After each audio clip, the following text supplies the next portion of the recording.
எந்த தீமை செய்யாதீங்க.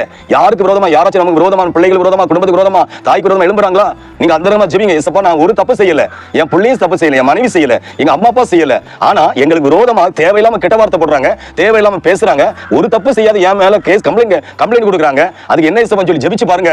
உங்களுக்கு விரோதமா இருக்கிற இவ்வளவு வழக்குகள் இருந்தாலும், பிரச்சனைகள் இருந்தாலும், ஆண்டவர் என்ன செய்வானா, துஷ்டமார்கள் என்ன செய்வாங்கன்னா அப்படியே காணாம போயிருவாங்க. எங்க போறாங்க அவங்களே தெரியாது. அவங்க எதுக்கு நம்ம இந்த தண்டனை அனுபவிக்கிறோம், ஏன் என்னுடைய வாழ்க்கையில் இந்த வியாதி, ஏன் என் பிள்ளைகளுக்கு வாழ்க்கையில், அவங்க சந்ததி வாழ்க்கையில் இந்த பிரச்சனைங்கிறது அவங்களுக்கே தெரியாது. ஏன்னா அவங்க ஒருவேளை இளமையில இந்த தப்பு பண்ணிருப்பாங்க, இல்ல ஒரு குறிப்பிட்ட ஸ்டேஜ்ல இந்த தப்பு பண்ணிருப்பாங்க, ஆனா அவங்களுக்கே தெரியாது. அதனால உண்மை பாருங்க, தீமை செய்யாதீங்க. தீமை யாரு நமக்கு செஞ்சாலும் அவங்களை நம்ம நன்மையே செய்வோம். ஹல்லேலூயா. நமக்கு விரோதமாக யாரு 1000 பேர் 1000 பேசினாலும் நம்ம அவங்களுக்கு நன்மையை செய்வோம். யாராச்சும் போறவங்க எல்லாம் பிசாசு என்ன செய்யணும், எதையாச்சும் பேச வைக்கும். சும்மா இருக்கிற நமக்கு விரோதமாக பேசுவாங்க, அதெல்லாம் நீங்க காது கொடுத்து கேட்கவே கூடாது. ஹல்லேலூயா. ஏன்னா நம்ம நன்மை செய்யறோங்க. ஏசப்பா பிள்ளைனா நன்மை செய்யணும். ஆனா அநேக கிறிஸ்தவர்கள் இந்த நாட்கள்ல கிறிஸ்தவர்னு பேர்ல இருக்காங்க, ஆனா யாருக்குமே எந்த உதவியும் செய்ய மாட்டாங்க, நன்மையும் செய்ய மாட்டாங்க. நம்ம குடும்பம் ஒரு கிணத்து தவளை